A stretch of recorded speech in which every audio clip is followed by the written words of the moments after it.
tell me that I'm never gonna make it. They want me to do something that could make sense. They hate when I keep dreaming I'll be famous, but I don't give a fuck, I'ma keep. Assalamualaikum warahmatullahi wabarakatuh. Salam sejahtera untuk kita semua. Saat ini saya berada di halaman SMP Negeri 27 Jakarta, dan di sini ada Bapak Kepala Sekolah, juga Bapak dan Ibu guru. Nah, anak-anak juga hadir dalam acara ini karena memang ditujukan untuk mereka. Nah, seperti apa nanti acaranya, ikuti terus dalam video ini. Tapi sebelumnya jangan lupa untuk di like, share, comment, and subscribe. Bagi yang belum subscribe, segera subscribe untuk terus terupdate dengan video pendidikan dan anak. Terima kasih. Hormat bintang tamu kita yang sudah hadir di sini, Ibu Retno Lisyarti, SPD, pemerhati anak dan kreator konten yang luar biasa. Alhamdulillah Ibu, terima kasih sudah hadir di SMP Negeri 27 Jakarta.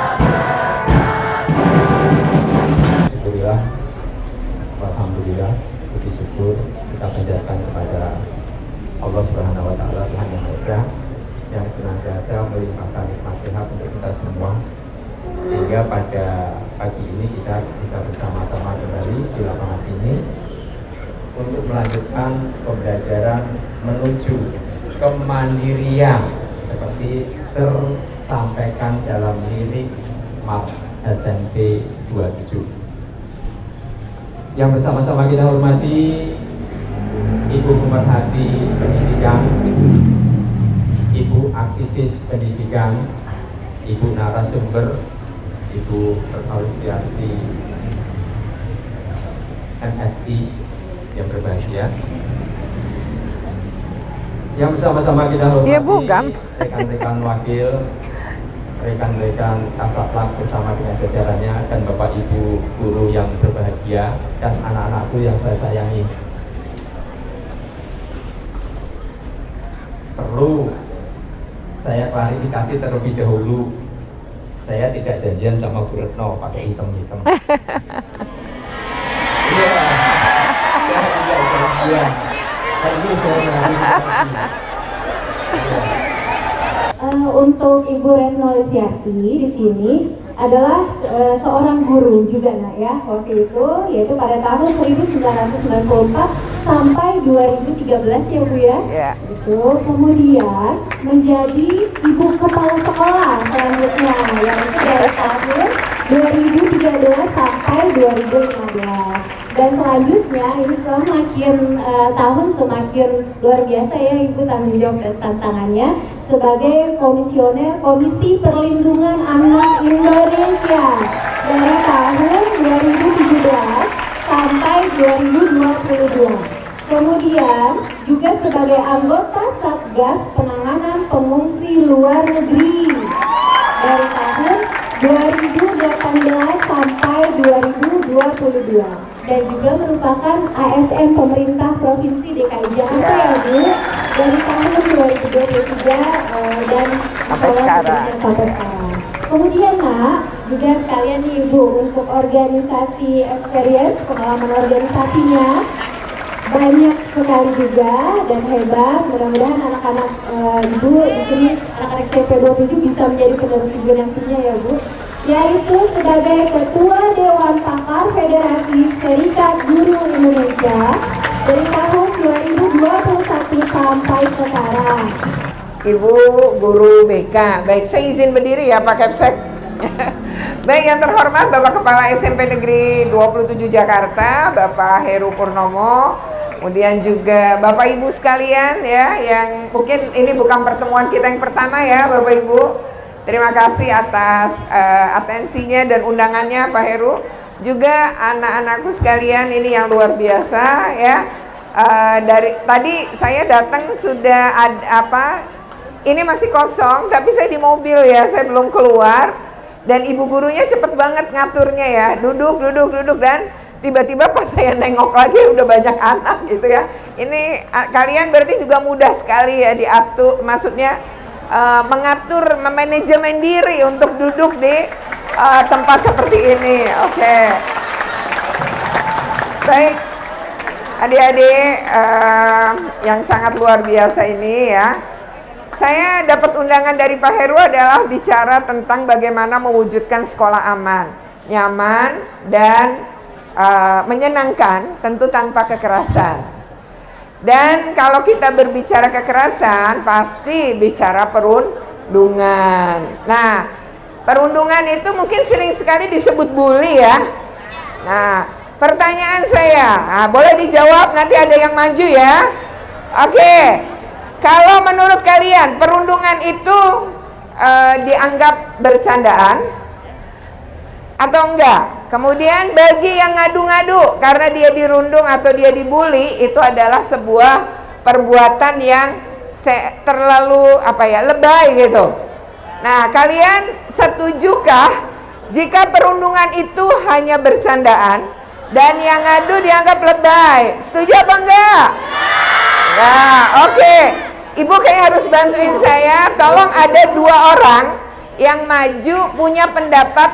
Pertanyaan saya tadi tolong dijawab ya. Tentu kalian punya alasan. Gitu ya Bu? Oke. Oke, ya mungkin satu siswi putri, satu siswi putra. Setuju banget. Oke, siapa yang mau? Ayo tunjuk tangan. Nanti dapat goodie bag nih ya. Oke, silakan Bu. Yang putri dulu kali ya. Oke. Tangannya siap dulu, sayang Cika. Ya. Oke, siap semuanya, turun dulu tangannya. Begitu ya, yang duluan angkat tangan.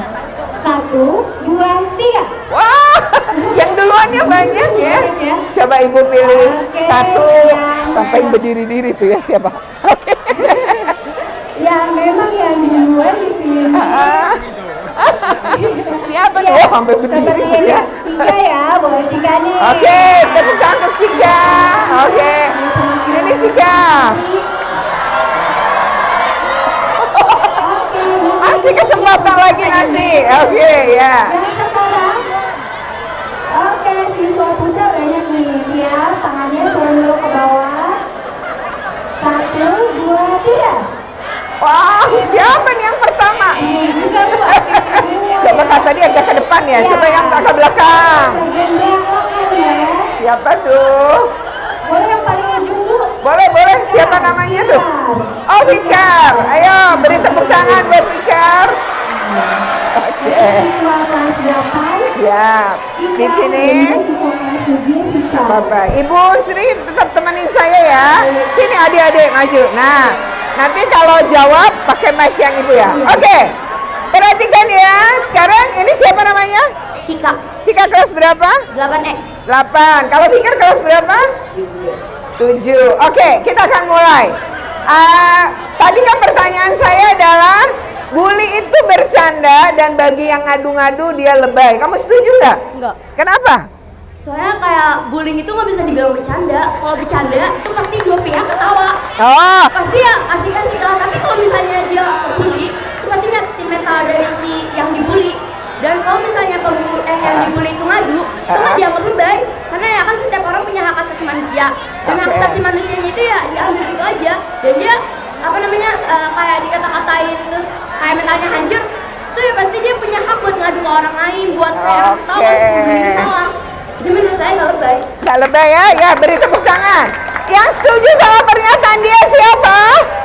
Setuju nggak sama pernyataan bahwa menurut Cika itu nggak lebay karena kalau namanya bercanda dua-duanya seneng. Tapi kalau bully yang satu seneng, yang satu enggak gitu kan ya? Yang satu tersakiti. Setuju nggak? Setuju. Oke. Berarti kamu pernah nggak lihat temanmu dibully? Baliknya ke sana, sini. Oke, pernah. Kapan itu? Ya. Sebenarnya dulu waktu kelas 1 saya pernah kayak Kelas ketemu 7? satu SD. Satu SD, Sebenarnya sih gak dekat, tapi kayak saya lihat dia kayak sering dikata-katain sama orang lain. Kayak sama teman saya, ini kan saya punya teman 2. Nah terus si orang ini dikata-katain kayak apaan sih lo gendut, lebay, terus kayak hitam, jerawatan gitu. Oke. Terus kayak pas saya tanya, kenapa kok dikatain gitu? Orang cuma bercanda, dia pasti juga kayak ketawa gitu lah. Itu jawabannya. Nah, saya bingung, kadang kan dikata-katain dan pasti ya dia pasti sakit hati, kenapa dibilang bercanda. Oke. Jadi pernah ngeliat ya, jadi mungkin di antara kalian juga pernah lihat atau menyaksikan orang dibully ya. Oke, waktu lihat dibully, apa yang kamu lakukan? Hah? Nah sekarang pikir, pertanyaannya sama, kamu setuju nggak kalau bully itu dianggap bercanda dan orang yang ngadu-ngadu itu dianggap lebay? Kayaknya penggemarnya Fikar ya. Oke, silakan. Enggak, kencang.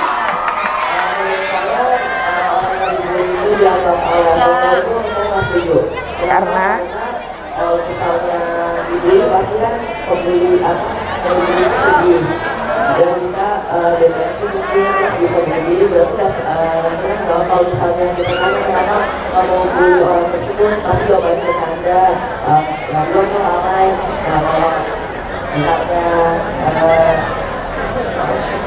Kalau misalnya itu nggak mengadu. Menurut saya kalau misalnya kita ngadu itu nggak alay. Kenapa? Karena kalau kita pendam sendiri nanti akhirnya bisa jadi depresi, stres, gangguan mental dan lainnya. Jadi mendingan kalau misalnya ini dilaporin aja. Jadi kalau dibilang alay cukup bilang aja sih.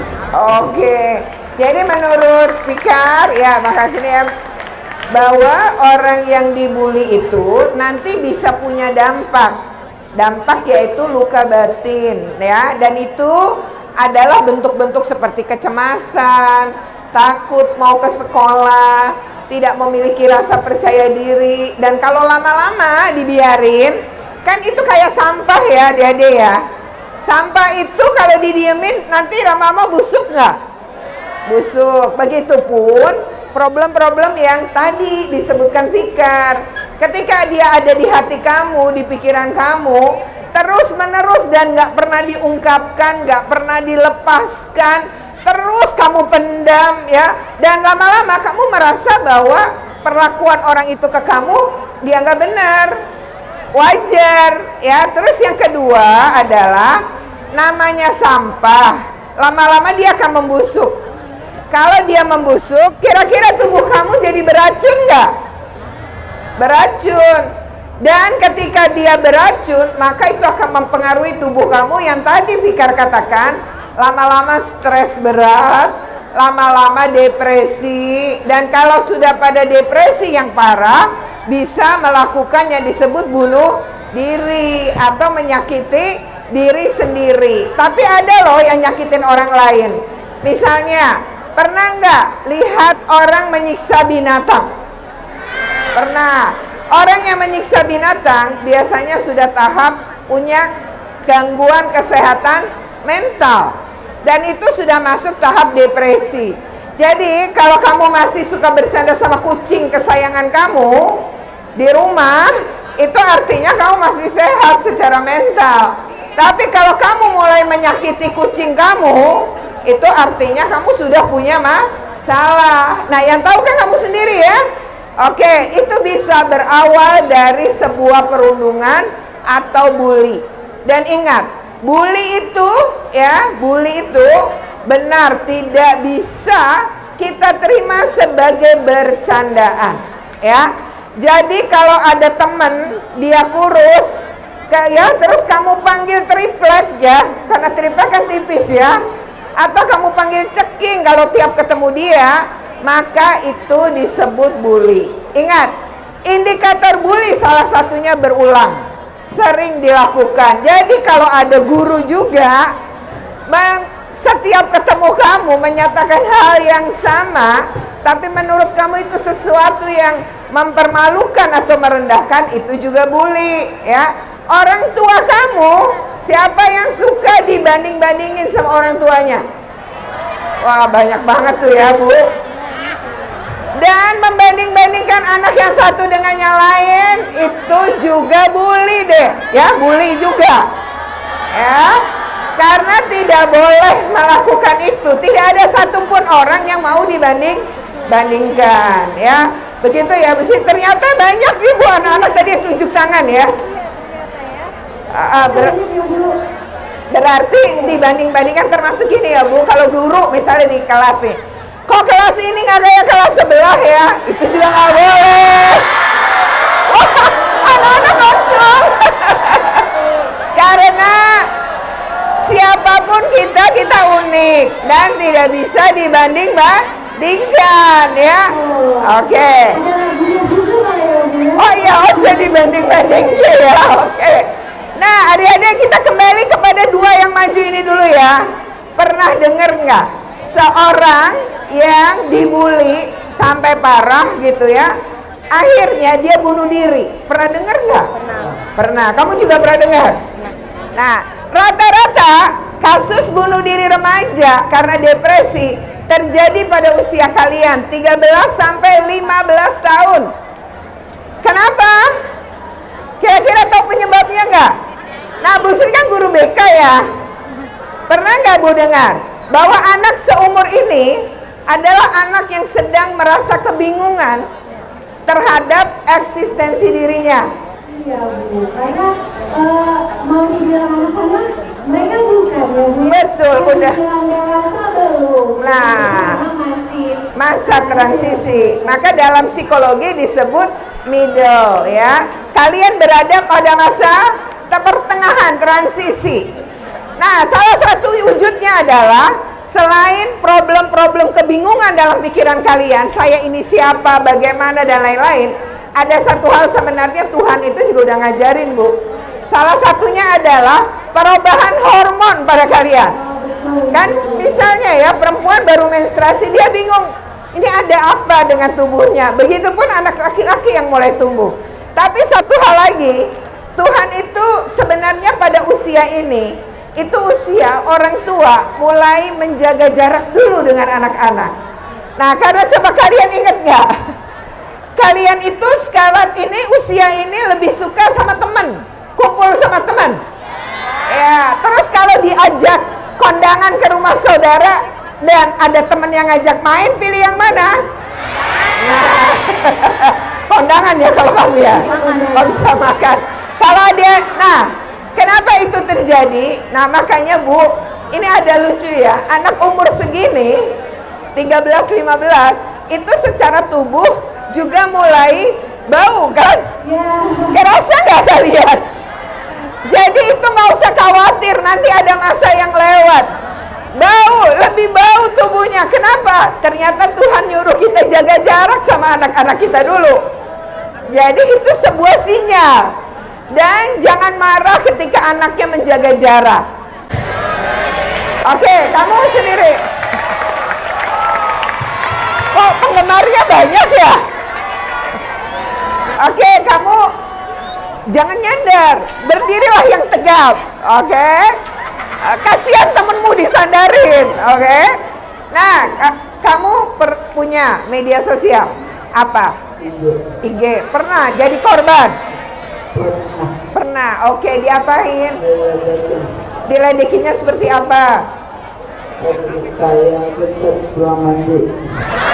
Oh gitu, padahal kamu sudah mandi ya? Tapi dibilang belum mandi. Terus kamu jawabnya apa? Saya marah. Marah. Terus marahnya gimana? Kamu tidak terima. Terus orang itu bagaimana yang ngeledek kamu? Kabur. Oh kabur. Terus kamu ngadu nggak sama gurumu? Enggak. Sampai sekarang yang bersangkutan masih ngeledek kamu nggak? Masih diledek sampai sekarang? Udah enggak? Itu waktu SD apa waktu SMP? Waktu SMP. Nah, yang ngeledek ini teman sekelas ya? Oke. Jadi yang merasa ngeledek nggak boleh ngeledek lagi ya. Dia udah mandi. Tapi emang ya mau mandi mandinya memang seperti apa? Ya sama kayak kalian standarnya gitu ya. Memang orang mandi tiba-tiba tampan kan enggak. Mandi terus jadi kayak Reza Rahadian kan enggak juga ya Bu Sri ya. Oke. Nah, sekarang apa yang kamu mau sampaikan sama orang-orang yang tadi bully? Baik, kamu kan tadi nyaksiin. Kalau kamu kan tadi menjadi korban, apa yang mau kamu sampaikan pada si pembuli? Semoga teman-teman jangan gitu lagi ya. Oke. Ya. Kalau kamu gimana? Apa yang mau kamu sampaikan? Ya, nggak usah disebut namanya, tapi tujukan ke orang yang membuli kamu.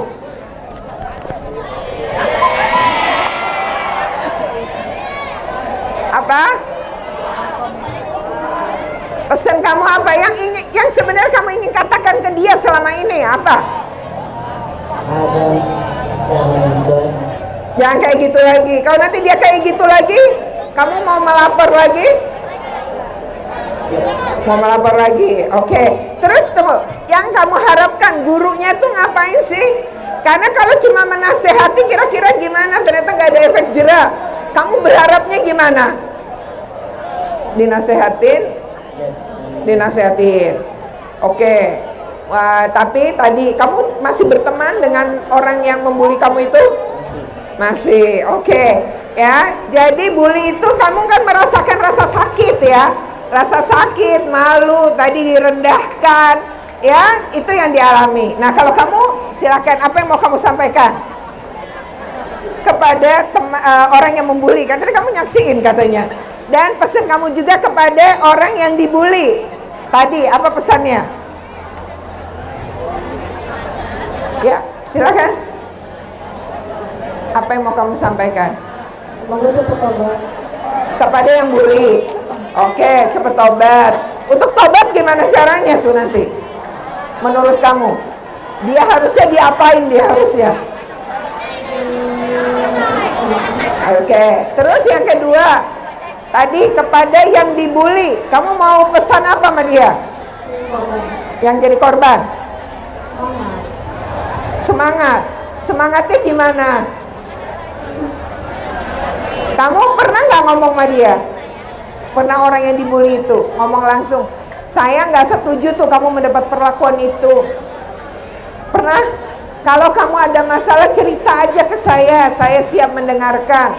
Pernah nggak kamu ngomong gitu kepada si pembuli? Nggak pernah? Oh, belum pernah. Oke, adik-adik sekalian, ini bully di dunia maya.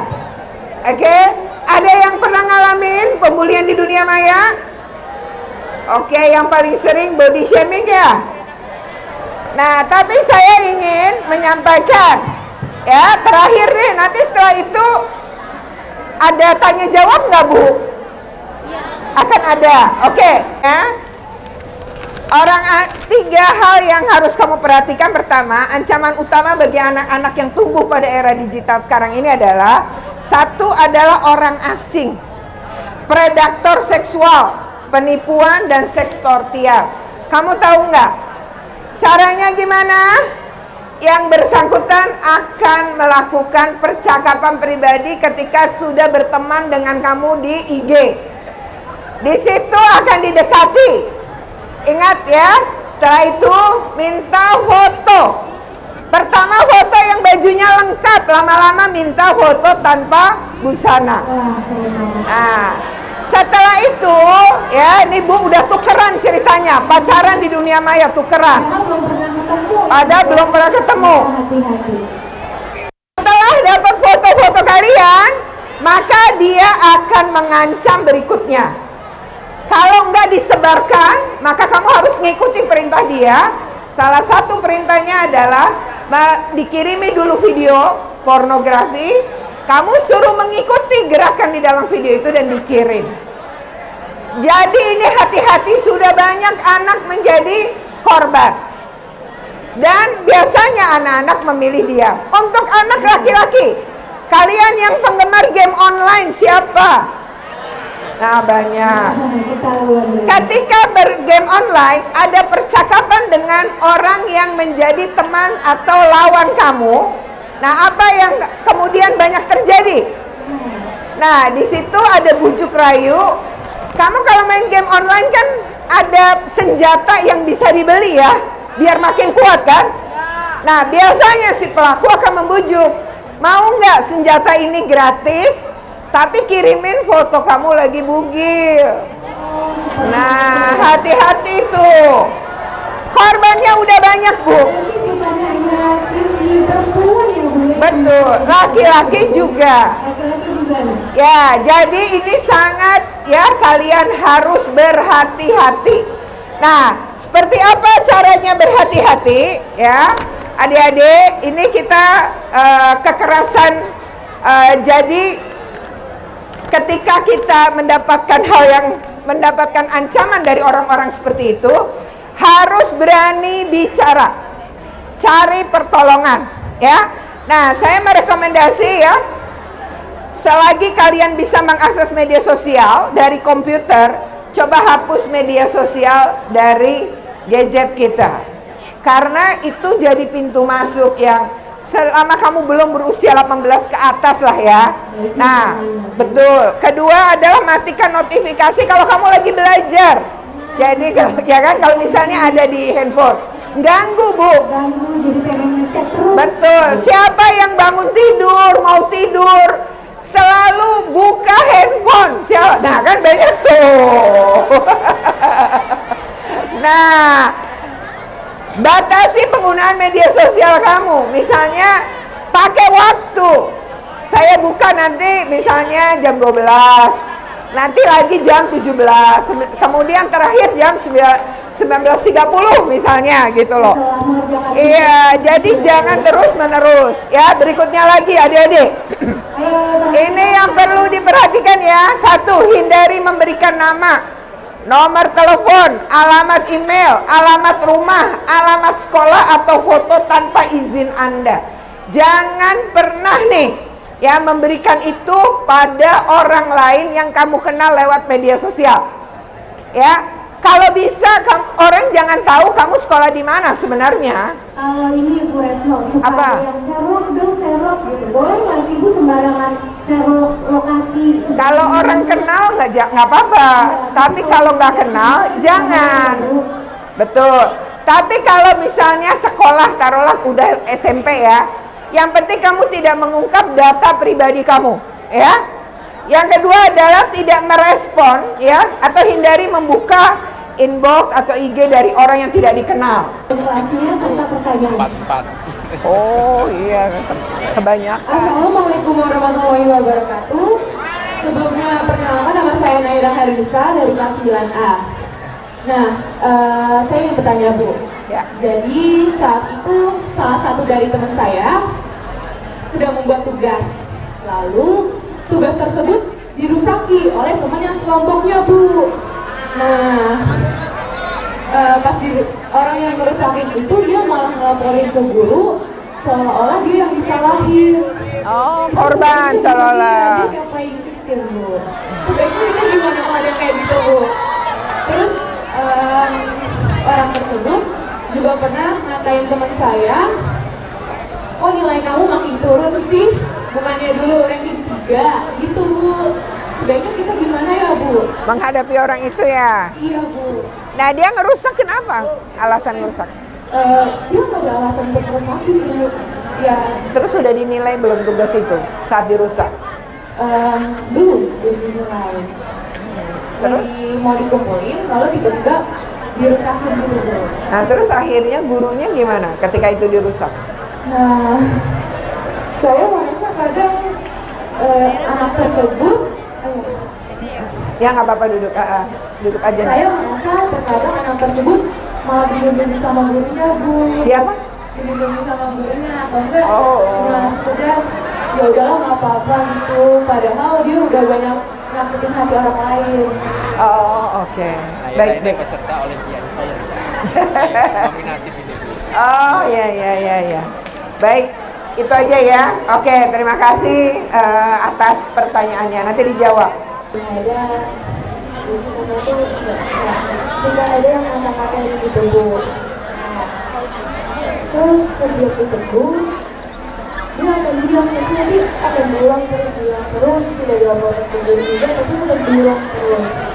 Nah, pertanyaan saya lebih baik anak ini tuh gimana cara menegurnya? Karena udah dilaporkan ke guru juga Bu, tapi tetap bilang lagi. Nggak ada efek jerak. Iya, betul nggak ada efek jerak. Oke, silakan. Saya Adriana Yudhya dari kelas 8G. Ya. Saya mau nanya Bu, jadi kalau misalnya ada orang yang ngadu karena merasa terbuli, tapi ternyata dia sendiri juga membuli, itu bagaimana? Oke, udah cukup, nggak apa-apa, mereka turun nggak masalah. Oke, terima kasih ya. Ya, kayaknya hampir mirip ya pertanyaannya ya sayangnya. Ibu ada 3 pertanyaan. Yang pertama tadi pertanyaannya temannya yang merusak barang. Tapi malah dia yang ngadu. Iya, ngadu dan justru ceritanya kesannya tuh justru dia, Korban. Ya, korban seperti itu. Kemudian pertanyaan kedua, ada temannya yang membuli, sudah diingatkan tapi masih terus saja seperti itu. Kemudian Nggak ada efek yang jerak. ketiga, ya, dan yang ketiga tadi kurang lebih sama juga ya Bu ya.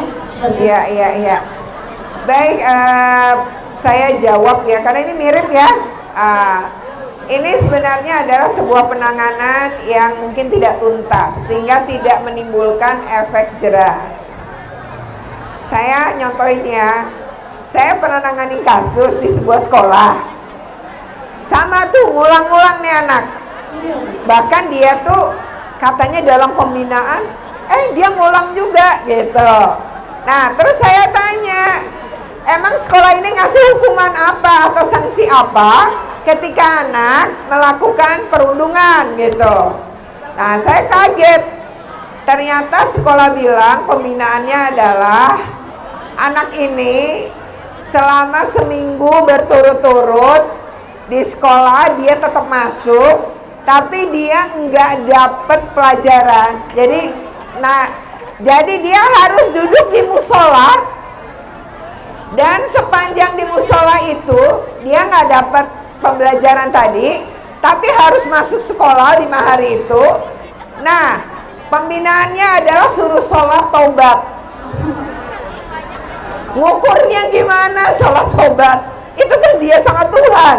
Ya, secara pribadi ya. Nah, tapi anaknya harus disadarkan kesalahannya. Baik adik-adik sekalian, kamu ingat nggak seorang anak SMP di salah satu wilayah ya di Temanggung, Jawa Tengah, membakar sekolah karena sering dibully. Yang satu yang nulis, yang dua yang mentip X kan? Nah, caranya gimana? Gurunya harus ngomong, kamu harus bertanggung jawab ya, meja ini harus bersih seperti sedia kala. Kalian bersihin. Yang salah kalau anak dihukum bersihin meja satu kelas. Dia kan nggak ngerasa itu kesalahannya dia. Dia pasti sakit hati kalau disuruh ngelakuin itu. Tapi meja yang dia tadi tip X itu tanggung jawab dia. Setelah bersih, dia bertanggung jawab, baru nasehat. Jadi nasehat nggak bisa pertama. Anak yang Temanggung ini, adik-adik, anak yang Temanggung ini sebenarnya luar biasa loh. Dia bikin bom molotov hanya dari YouTube dengan modal 15.000 jadi 3 bom molotov. Bom molotov inilah yang kemudian dia lempar ke gudang prakarya. Sebenarnya bukan sekolah yang dia bakar, artinya bukan gedung sekolah tapi gudang prakarya. Kenapa? Ada sebuah peristiwa terkait prakarya. Jadi dia ini kan dia sering dibully sama teman-temannya, ngadu nggak diselesain. Suatu hari dia mengalami pemukulan oleh sejumlah temannya. Guru manggil setelah dia laporin, tapi guru itu cuma memberikan nasihat. Setelah itu sejumlah anak yang ngeroyok balik ke ruang kelas sambil bilang, kita nggak diapa-apain, kita cuma dinasehatin, percuma lu ngadu-ngadu. Nah, kira-kira nih anak berhenti nggak dibully? Enggak, pembulian terus berlanjut. Bahkan seluruh pembuli meminta si anak sejak ngadu-ngadu ini tidak usah ditemani. Suatu hari bikin kelompok prakarya yang butuh biaya. Anak ini miskin, sekarang dia tuh nggak ada satu orang pun yang mau masuk ke kelompok dia atau dia dimasukin kelompok. Guru harusnya menjadi penengah dalam kondisi itu. Anak ini masukkan kelompok yang mana dan semua harus nerima. Yang terjadi enggak. Jadi dia merasa sendiri karena nggak bermodal, karyanya jelek. Lalu dihina, bahkan dirusak. Rasa sakit hati itu membuat anak ini punya dendam. Lalu dia membuat bom molotov dan akan membakar gudang prakarya. Bayangkan dia bikin 3 bom molotov, habis itu bom ini dia timbang dengan batu, dia latihan dulu ngelempar. Ini sebenarnya anak pinter, bom molotov itu cara bikinnya nggak mudah kalau orang nggak ngerti IPA. Yang kedua, saat dia belajar melempar untuk tepat, dia sedang belajar fisika, kecepatan, arah angin.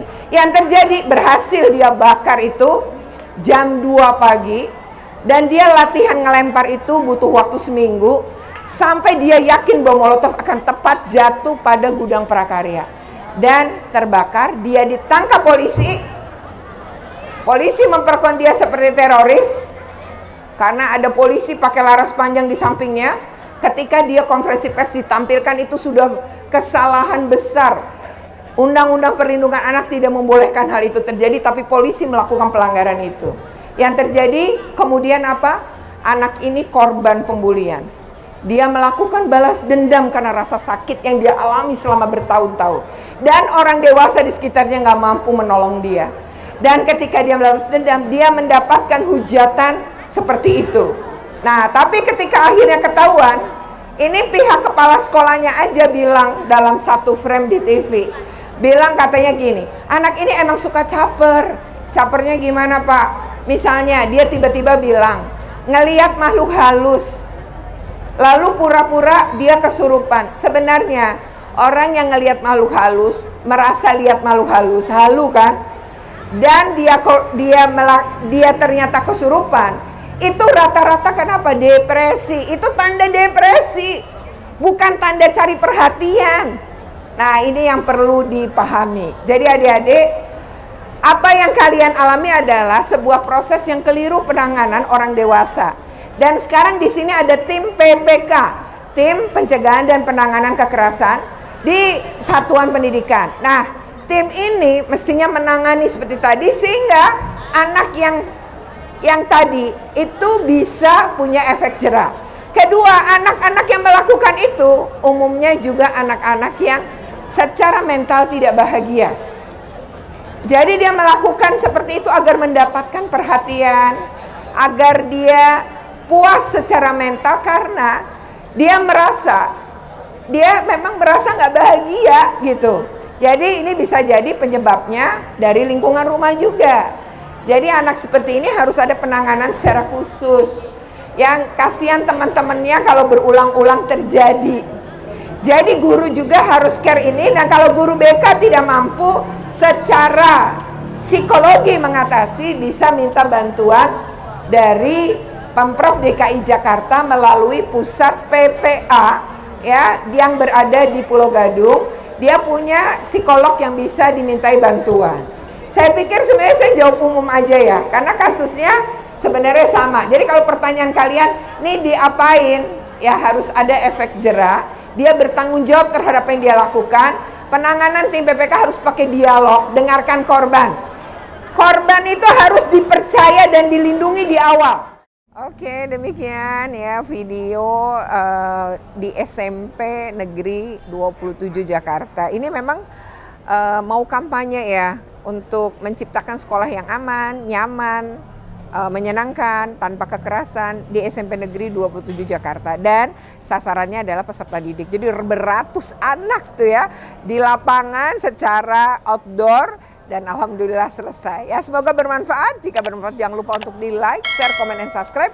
Bagi yang belum subscribe segera subscribe untuk terus terupdate dengan video-video pendidikan dan anak. Oke, terima kasih.